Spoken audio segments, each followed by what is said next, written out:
자, 안녕하세요. 부가치세 계속 말씀을 드리고 있고요.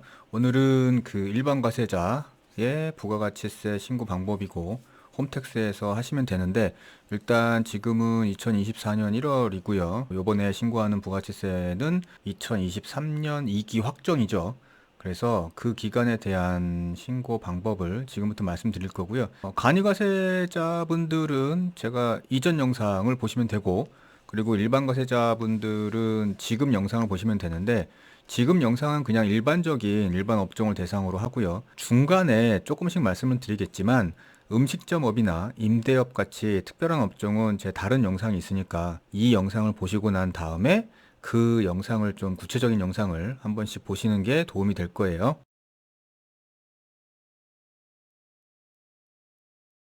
자, 일단 홈택스 들어왔고요. 홈택스 들어오시면 보시면 위에 그 개인으로 들어오시면 이렇게 사업장 선택이라는 메뉴가 뜨니까 여기에서 사업장 선택을 하셔가지고 사업자로 바꾼 다음에 이제 세금 신고를 하셔야 돼요. 부가치세 신고는 위에 세금 신고 탭에서 마우스 갖다 대시면요, 아래로 이제 메뉴들이 나타나니까 그 중에 부가치세 신고에서 일반 과세자로 들어가시면 이제 이렇게 화면이 바뀝니다. 그래서 여기서 이제 정기 신고로 들어가셔야 되는데, 일단 여기 들어가시기 전에 뭐 항상 신고 때마다 말씀을 드리지만 오른쪽에 보면 그 신고 도움 서비스라고 있어요. 이 신고 도움 서비스에 들어가시면 뭐 요런 내가 그동안 신고했던 내용들에 대해서 분석을 좀 해놓은 게 있으니까 요거는 참고로 한번 보시고요.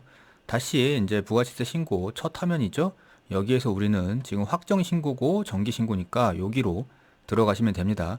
혹시 부동산 임대 사업자분들 중에 뭐 전기하고 여러 가지 계약 사항들이 다 동일하다 그러면 요 메뉴로 들어가시면 좀 더 간편하게 신고를 하실 수 있고요. 그래서 정기 신고로 들어오시면 요런 이제 팝업이 뜨거든요. 보시면 뭐 한 번씩 읽어 보세요. 읽어 보시고, 그리고 뭐 중요한 거는 자료 조회 서비스 제공 일정이 있으니까 이 일정 이후에 하시는 거를 추천드리고요. 자, 이제 신고의 첫 화면이죠. 기본 정보 입력인데, 자, 신고를 하시기 전에 제가 신고 전 일반 과세자 유의사항이라는 영상을 전에 만들어 놓은 게 있어요. 그러니까 그거 영상을 보시고 그 신고하시기 전에 하셔야 되는 것들에 대해서는 미리 하고 나서 지금 신고를 하셔야 됩니다. 그걸 가정으로 말씀을 드리는 거고요.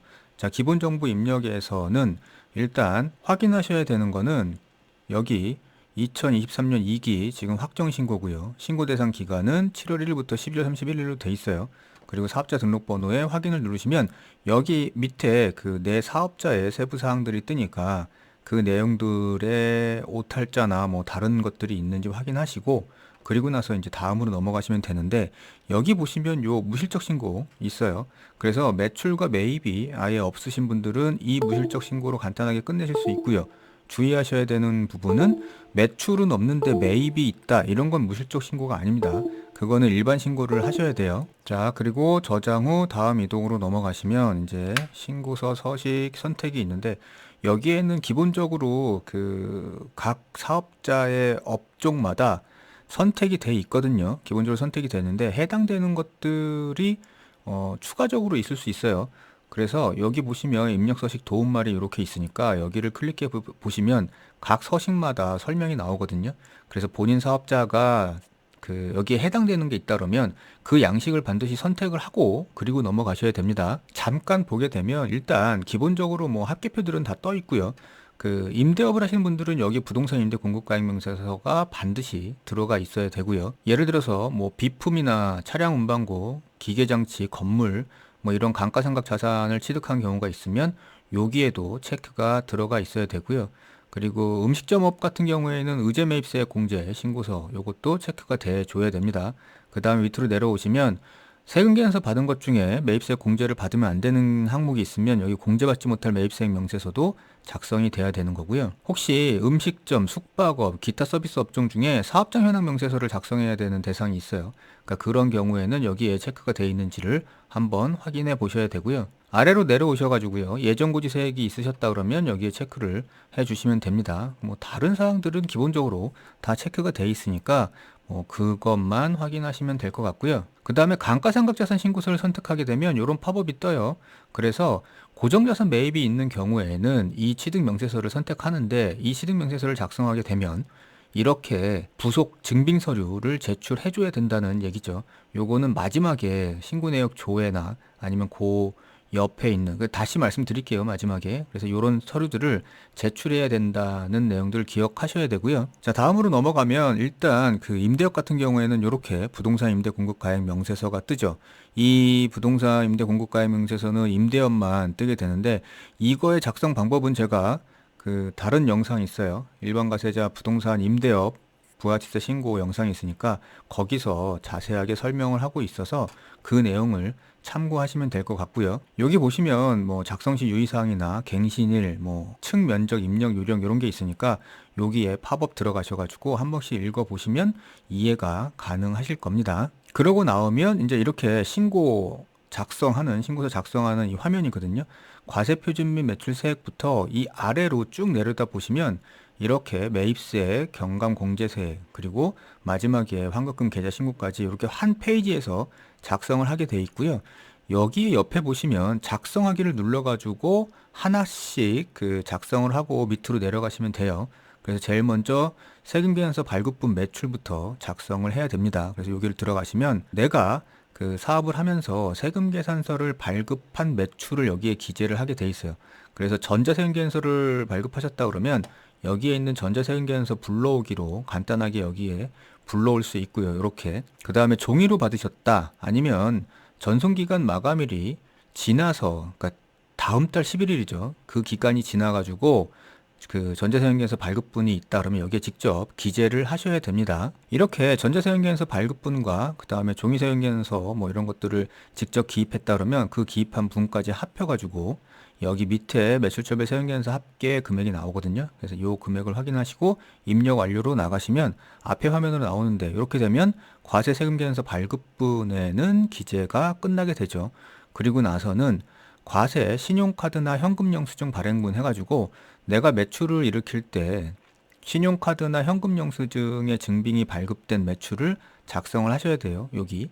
그래서 여기 작성하기로 들어오시면 일단 위에 부동산 임대 공급 가액 명세서 관련한 내용은 무시하시고요. 요건 임대업에 관련한 내용이니까 일반 업종은 여기 위에는 무시하시고 밑에 신용카드 매출 금액 등 발행 금액 집계표 요 작성하기를 들어가셔가지고 여기서 작성을 하시면 되는데 일단 기본적으로는 여기 지금 발행 내역 조회가 두 개 있잖아요. 하나는 카드 쪽, 하나는 현금 영수증 쪽이니까 이 두 개를 조회하셔가지고 그 내용을 보시고 여기에 기재를 하시면 됩니다. 일단 신용카드 매출 총액 요 발행 내역 조회를 한번 봐볼게요. 그러면 이렇게 팝업이 떠요. 자, 여기서 유의하셔야 되는 거는 뭐냐면 위에 지금 신용카드 제로페이 매출 자료 조회와 밑에 판매 대행 매출 자료 조회 이렇게 두 개가 뜨거든요. 위에는 뭐 신용카드 일반적인 건데 밑에는 우리가 배달의 민족이나 쿠팡이츠나 이렇게 그 음식점업 같은 경우에는 판매 대행, 배달의 플랫폼 뭐 이런 것들이 있죠. 여기에서 보시면 이제 판매 대행 업체에서 제공하는 그 매출 자료가 있어요. 부가세 신고 내역 해가지고 거기서 제공하고 있는 자료인데 문제는 보시면 현금 영수증 발행 금액 제외 이렇게 돼 있거든요. 그 판매 대행 업체에서 제공하는 내역도 함께 보시면서 신고를 하셔야 돼요. 자, 그래서 이제 여기에서 조회된 내용을 보고 요 아래에 작성을 해주게 되는데 여기 밑에 여기다가 이제 작성을 하게 되는 거죠. 근데 위에서 보실 때 여기는 지금 카드 매출을 작성하는 건데 위쪽에 있는 신용카드 제로페이 매출 자료 조회는 그대로 갖고 오셔가지고 쓰시면 되고요. 밑에 판매 대행 매출 자료 조회 같은 경우에는 여기에서 조회되는 자료는 뭐 예를 들어서 배달의 민족이다 그러면 배달의 민족에서는 카드 매출, 현금 매출, 기타 매출 뭐 이렇게 있잖아요. 근데 이 중에서 현금 매출은 빼고요. 여기 현금 영수증 발행 금액 제외 있죠. 현금 매출은 빼고 카드 매출과 기타 매출의 합계가 여기서 조회가 되는 거예요. 그 중에서 기타 매출은 카드 매출이 아니니까 지금 여기서는 작성을 하시면 안 되고요. 요거는 이따가 기타 매출 쪽에서 작성을 해야 되니까 여기서 조회된 금액 중에 기타 매출을 빼고 나머지 카드 매출과 그리고 위에서 지금 조회되고 있는 신용카드 제로페이 매출 자료 요 금액을 합해서 이 밑에다가 작성을 해 주셔야 됩니다. 다시 말씀드리면 위에 신용카드 매출 자료 조회에 뜨는 금액 더하기 그리고 아래 판매 대행 매출 자료 조회에서 뜨는 금액에서 기타 매출을 제외하고 난 금액, 카드 매출 금액을 합해서 여기에다가 작성을 해주시면 돼요. 이거의 구분 금액은 어떻게 알 수 있느냐? 이거는 이 판매 대행 업체에서 들어가가지고 그 사이트에서 자료를 조회하시면 됩니다. 그래서 작성을 하고 나오면 이렇게 되는 거죠. 그리고 나서 다음은 현금 영수증 매출 있다 그러면 여기서 발행 내역에서 조회하셔가지고 그 금액을 작성하시면 돼요. 이 밑에다가 현금 영수증 같은 경우에는 조회 결과 자동 채움으로 하셔도 뭐 충분히 끌고 들어오니까 그렇게 하시던 아니면 직접 여기다가 입력을 하셔도 상관없습니다. 그러면 이렇게 신용카드 매출과 현금 영수증 매출이 작성이 되고요. 그러면 요 화면에서 작성해야 되는 건 끝나는데 단지 이 밑에 보시면 신용카드 매출 전표하고 세금 계산서를 중복 발행한 내역이 있다 그러면 여기에 기재를 해서 한쪽은 빼주셔야 돼요. 그러니까 거의 그런 경우가 별로 없는데 종종 신용카드로 받으면서 세금 계산서도 같이 발행하는 경우가 있어요. 그런 경우에는 한쪽은 빼줘야 되니까 여기서 작성을 좀 해주셔야 되고요. 입력 완료로 나오시면 이제 아까 그 화면이죠. 그리고 나면 이제 신용카드 현금영수증 발행분 매출 금액은 작성이 돼 있고요. 여기 밑에 이제 기타 금액을 써야 되는데 기타 금액은 뭐 잘 아시다시피 카드 전표나 그다음에 현금영수증 발행 뭐 이런 거 없이 그냥 현금을 받은 매출이에요. 그렇게 증빙을 발행하지 않고 매출이 일어난 금액을 여기에다가 작성해 주시면 되는데 여기에 이제 주의하셔야 될 거는 그런 금액을 여기에 쓰면서 더하기 아까 여기 신용카드 요 판매 대행 매출 자료 조회에서 기타 매출을 빼라고 그랬었잖아요. 그러니까 요 기타 매출도 같이 더해 가지고 여기 기타 금액에다가 작성을 해 주시면 됩니다. 그래서 이렇게 작성을 해 주시면 돼요. 그리고 나서 이제 입력 완료로 첫 화면으로 나오면 세금 계산서 발급한 매출, 그다음에 신용카드 현금 영수증 발행해서 올린 매출, 그리고 기타 매출 이렇게 해가지고 작성이 다 끝났죠. 그 다음에는 이제 영세율 매출이 있으시다 그러면 여기서 작성을 하시면 되고요. 이렇게 하면 이제 매출세액 쪽은 끝나요. 그 다음에 이제 매입세액으로 넘어가기 전에 여기 과세표준 명세를 작성하고 그리고 넘어가셔야 됩니다. 그래서 여기 과세표준 명세를 먼저 작성하게 되면 지금까지 작성한 매출이 이렇게 떠 있어요. 그 다음에 본인이 해당하는 업종이 써 있고요. 그리고 여기 코드도 있죠. 여긴 지금 이제 임대업으로 해놨는데 어쨌든 간에 여기에 지금 본인이 해당하는 업종이 이렇게 있을 거고요. 그 업종에 해당하는 매출을 여기에 써주시면 되고 여기에 써놓은 매출의 합계액 이 금액과 여기 금액 이 금액이 일치해야 다음 화면으로 넘어갑니다. 그래서 쓰게 되면 이렇게 여기 금액과 그 다음에 여기 금액이 일치해야 넘어가니까 유의하시면 되고요. 업종이 2개 이상이다 그러면 여기서 코드 조회하셔가지고 업종을 추가한 다음에 이 총 금액을, 이 금액이죠. 이 금액을 나눠가지고 해당되는 매출액을 작성을 해 주시면 됩니다. 그게 2개든 3개든. 근데 단지 유의하셔야 되는 건 그렇게 작성한 금액의 합계액이 위에 요 매출 금액의 합계 여기 표시된 금액과 일치해야 된다는 것만 주의하시면 돼요. 자, 그리고 이제 다시 첫 화면으로 넘어오면 과세표준 명세까지는 작성을 했죠. 그리고 나면 이제부터는 이제 매입세액을 작성해야 되는데 매입세액 역시 마찬가지로 작성하기로 들어가셔가지고 작성을 하시면 됩니다. 매입세액의 순서도 제일 먼저 세금계산서 수취분, 세금계산서 발급받고 매입한 거 먼저 작성하고요. 그 다음에 신용카드로 매입한 거, 현금 영수증으로 매입한 거, 뭐 이런 것들을 작성하시면 돼요. 일단 먼저 세금계산서 수취분 일반 매입부터 작성해 보면 매출 세금 계산서 작성하는 거하고 뭐 구조는 똑같죠. 여기서 보시면 전자세금계산서 불러오기로 내가 매입한 세금계산서를 이렇게 불러올 수 있고요. 그 다음에 종이세금계산서를 받은 게 있다 그러면 밑에서 작성하기를 하시면 되는데 여기에는 종이세금계산서뿐만 아니라 전자세금계산서 중에서도 11일이 지난 이후에 발급받은 전자세금계산서가 있다 그러면 여기 전자세금계산서 자료 조회에 들어가시면 이렇게 보이거든요. 이런 게 있다 그러면 이것까지도 역시 이 밑에 종이세금계산서 작성하는 란에서 작성을 해가지고 추가를 하시면 됩니다. 그래 놓고 맨 마지막에 전자세금계산서 받은 거, 그 다음에 종이세금계산서 받은 거의 합계 금액을 확인하신 다음에 입력 완료로 나오시면 이렇게 세금계산서 수취분 일반 매입이 작성이 돼 있죠. 자, 그 다음에는 이제 신용카드 현금영수증 쪽 매입으로 들어가야 되는데 그 전에 혹시 고정자산을 매입한 게 있다 그러면 여기서 먼저 작성을 해 주셔야 돼요. 여기서 작성하는 건 이 위에 세금계산서 수치분 중에서 요 금액 중에 고정자산을 매입한 게 있다 그러면 여기서 작성을 해 주는 겁니다. 여기 작성하기 들어가시면 이렇게 생겼어요. 그래서 대상은 건물, 기계장치, 차량 운반고, 그 밖의 비품들, 그러니까 감가상각 대상 자산이죠. 보통 이제 100만 원 넘는 것들을 얘기하는데 그런 것들이 있다 그러면 그 세금 계산서는 따로 빼서 여기다가 작성을 해 주시면 됩니다. 그리고 나서 입력 완료로 나와 보시면 이렇게 작성하시는 거예요. 이렇게 한 건이 있었다. 그리고 200만 원이다. 그러면 이렇게 작성을 하셔가지고 입력 완료를 하시면 되는데 지금은 없으니까 0으로 표시하고 나올게요. 나오면 이제 이렇게 있다 그러면 여기에 금액이 작성되겠죠. 그리고 나서는 이제 그 밖에 공제 매입세액 요 부분을 작성하는데 여기에는 뭐가 들어냐면 일단 카드로 산 매입들, 그 다음에 현금 영수증으로 산 거, 그리고 뭐 의제 매입세, 뭐 이런 것들을 기록을 하게 돼 있어요. 일단 먼저 신용카드 매출 전표 등 일반 매입으로 들어가면 여기 작성하기 눌러가지고 화면이죠.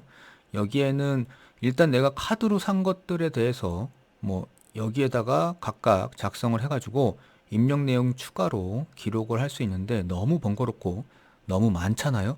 그래서 우리는 요 밑에 보시면 사업용 신용카드나 현금 영수증을 조회할 수 있죠.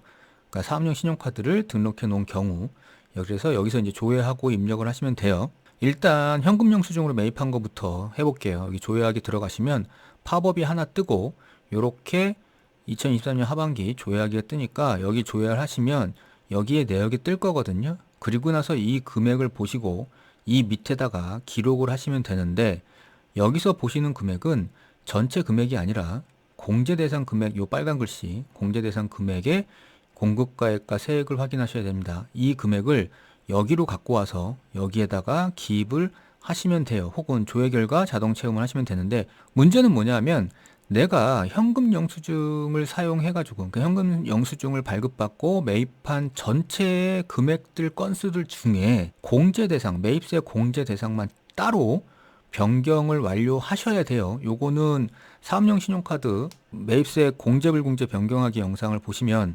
거기에 자세하게 설명이 나와 있으니까 일단 그거는 완료가 됐다고 가정하고 지금 말씀을 드리는 겁니다. 그래서 여기에 공제 대상 금액을 요로 갖고 오셔야 된다는 거. 사업용 신용카드도 마찬가지. 사업용 신용카드도 전체 내역이 뜨고 공제 대상 내역이 뜨니까 당연히 여기 공제 대상 쪽에서 공급가액과 세액을 갖고 와서 기재를 하셔야 됩니다. 자, 이렇게 되면은 현금 영수증, 사업용 신용카드 기재가 끝나게 되고요. 혹시 운수업 하셔가지고 화물 운전자 복지 카드가 있다 그러면 마찬가지로 여기 조회하기로 들어가셔가지고 조회하셔가지고 입력을 하시면 되고요. 혹시 사업용 신용카드로 등록을 안 돼 있는 카드를 사용하셨다 그러면 그 자료를 다운 받으셔가지고 여기 위에서 입력을 해가지고 입력 내용 추가를 하시면 여기 그 밖에 신용카드 등 요 금액에 뜨게 되거든요. 그러니까 이런 식으로 입력을 하시면 되겠습니다. 그러고 나면 아래 혹시 매입분 중에 면세분, 그러니까 면세하고 과세하고 겸업하시는 사업자분들은 면세분 매입이 있고요. 과세분 매입을 따로 잡아줘야 되니까 그런 게 있다 그러면 여기서 입력을 하시면 됩니다. 그렇게 빈도수가 많지 않으니까 일단 여기는 넘어갈게요. 그리고 나서 이제 입력 완료로 전 화면으로 나오면 여기 신용카드 매출전표 등 일반 매입은 작성이 끝나죠. 근데 여기에서 지금 신용카드 사용한 일반 매입분 중에 마찬가지로 고정자산 취득한 게 있다 그러면 여기서 작성을 해주시면 돼요. 요건 아까 그 세금계산서 고정자산 취득 명세서 작성하는 그 화면하고 똑같은 겁니다. 그리고 나서 여기서 작성하면 되고요. 그 다음에 음식점업 같이 의제 매입세액이 있으시다 그러면 여기를 들어가셔가지고 작성을 하시면 되는데 이 의제 매입세액 공제 같은 경우에는 제 영상 중에 그 음식점업 부가가치세 신고 영상이 있으니까 이 영상을 다 보시고 나면 그 영상을 찾아서 보시면 요 의제 매입세액에 대한 설명이 자세하게 나와 있습니다. 그걸 참고하셔가지고 작성하시면 돼요. 지금은 이제 일반 업종 대상이니까 의제 매입세액 공제는 시간상 넘어가도록 하겠습니다. 이렇게 해가지고 입력 완료로 나오시면 바로 첫 화면으로 돌아오죠. 자, 이렇게 해가지고 작성을 하면 그 세금계산서 일반 매입분, 그 다음에 카드 현금 영수증, 그 매입분 이렇게 작성이 끝났어요. 그러면 매입에 대한 관련은 다 끝나는데 하나가 더 있는 게 뭐냐면 공제받지 못할 매입세액이 있거든요. 요거는 뭐냐면 들어가면 이렇게 생겼어요. 이 공제받지 못할 매입세액은 우리가 그 세금계산서 발급 매입분 있잖아요. 그러니까 여기 보시면 세금계산서 수취분 일반 매입. 그러니까 여기에 지금 작성돼 있는 세금계산서 수취분 중에서 매입세액 불공제에 해당돼 가지고 공제받으면 안 되는 건수가 있다 그러면 여기서 작성을 해 주셔야 됩니다. 여기 작성하기 들어가셔 가지고 여기 보시면 뭐 이렇게 있어요. 뭐 비영업용 소형 승용차나 접대비나 면세사업 관련이나 뭐 이런 것들에 대한 사유가 있으니까 선택하시고 그 다음에 건수하고 그 세금계산서 금액하고 써주시면 작성이 되는 거죠.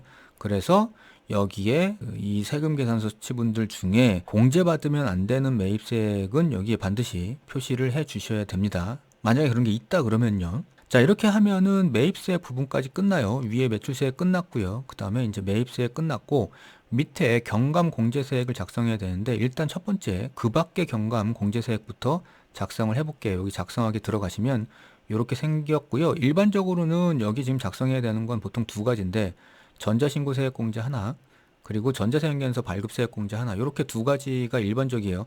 밑에는 뭐 특수한 경우이니까 위에 두 개는 작성해야 되는데 전자신고세액 공제 같은 경우에는 자동으로 뜨죠. 그래서 요건 내버려 두시면 되고요. 전자세금계산서를 발급하신 사업자가 있다 그러면 여기서 발급세액 공제를 작성을 하셔야 됩니다. 그래서 여기를 들어가 보시면 이런 안내가 떠요. 직전 연도 공급가액 합계액이 3억 원 미만인 개인 사업자가 전자세금계산서를 발급했을 때는 연간 100만 원 한도로 세액공제를 해준다. 이런 내용이에요. 그래서 여기에 해당되시는 분들만 세액공제를 받으실 수 있어요. 들어가시면 이렇게 생겼고요. 그 다음에 전자세금계산서 발급 건수 조회를 누르시면 이렇게 팝업이 뜨면서 요 발급 건수가 뜨거든요. 그러면 요 발급 건수만 입력을 해주시면 나머진 자동으로 계산이 됩니다. 그래서 이렇게 계산이 되는 걸 보시고요. 그 다음에 입력 완료로 나오시면 이렇게 전자세금계산서 발급세 공제가 작성이 돼 있어요. 그래서 여기까지 하시면 다시 앞에 화면으로 돌아오게 되죠. 자, 이렇게 하면은 경감 공제세액까지 끝났고요. 그 다음에는 이제 계산을 해가지고 납부세액이나 이런 것들을 보여주게 되죠. 그 다음에 유의하셔야 되는 거는 여기 보시면 예정고지세액이 있어요. 보통은 여기 다 기재가 되는데 혹시 예정고지세액을 납부하셨는데 여기에 기재가 안 돼 있다 그러면 뭐 기재를 해 주셔야 되겠죠. 예정고지세액을 말씀드리기 전에 요거를 말씀드려야 되죠. 신용카드 매출전표 등 발행공제. 그 신용카드로 매출이 일어난 사업자의 경우 그거에 따른 일정률을 공제해주는 업종이 있어요. 그러니까 그런 사업자 같은 경우에는 여기에 작성하기를 들어가셔가지고 작성을 하시면 되는데 요 멘트가 뜨거든요. 신용카드 매출전표 등 발행세액 공제 금액은 종합소득 금액에 반영됩니다. 이 얘기는 여기서 공제받은 금액이 있다 그러면 그 동 금액을 같은 금액을 나중에 종합소득세 신고할 때 소득으로 보겠다는 거죠. 여기서 공제해주고 그래서 이제 종합소득 금액에 반영을 이렇게 시키겠다는 겁니다. 그러니까 확인을 누르시면 되고요. 그러니까 이렇게 생겼어요. 이렇게 생겼는데 일단 공제세액 같은 경우에는 여기서 자동으로 계산을 해줍니다. 그래서 그것만 확인하시고 입력 완료로 나오시면 돼요. 그러면 여기 이렇게 신용카드 매출전표 등 발행공제 이렇게 뜨거든요. 그래서 이거 확인하시고 넘어오시면 되고요. 그 다음에 예정고지세액 말씀드렸고요. 자, 이렇게 하면은 이제 신고서에 입력하는 건 다 끝나요. 이렇게 하면은 납부할 세액 자체가 여기서 계산이 되겠죠. 그리고 이제 밑에는 뭐 이런 국세 환급금 계좌 신고인데 여기에 지금 납부할 세액 금액 표시되어 있는 여기가 마이너스 금액이다 그러면 여기에 이제 환급이 발생하는 거죠. 그래서 국세 환급금 계좌 신고를 해 주셔야 됩니다. 환급받을 계좌를. 여기다가 기재를 하시는 거고요. 그 다음에는 밑에 보시면 계산서 발급 금액 수취 금액이 있어요. 그러니까 계산서라는 거는 면세 사업자가 발행하는 거죠. 이게 면세 사업장을 겸업하고 계시는 분들이 아니면 여기 발급 금액은 안 떠 있을 거고요. 근데 계산서 수취 금액, 매입분이죠. 계산서 수취 금액은 어느 사업자나 모두 다 있을 수 있습니다. 그래서 여기 작성하기를 들어가셔가지고 반드시 작성을 해주셔야 돼요. 여기를 들어가시면 전자세금계산서 그 매입분하고 하면 뭐 여러 가지 구조는 비슷해요.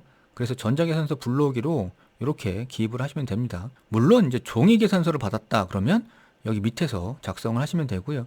그 금액 확인하시고 입력 완료로 나오시면 이렇게 계산서 수치 금액까지 작성이 끝났죠. 그리고 이제 신고서는 이렇게 되면 입력이 끝나는데, 자, 하나 더 사업장 현황 명세서를 작성해야 되는 분들이 있어요. 그러니까 위에 보시면 음식점업, 그 다음에 숙박업, 그리고 기타 서비스업을 영위하는 사업자는 사업장 현황 명세서를 작성해야 됩니다.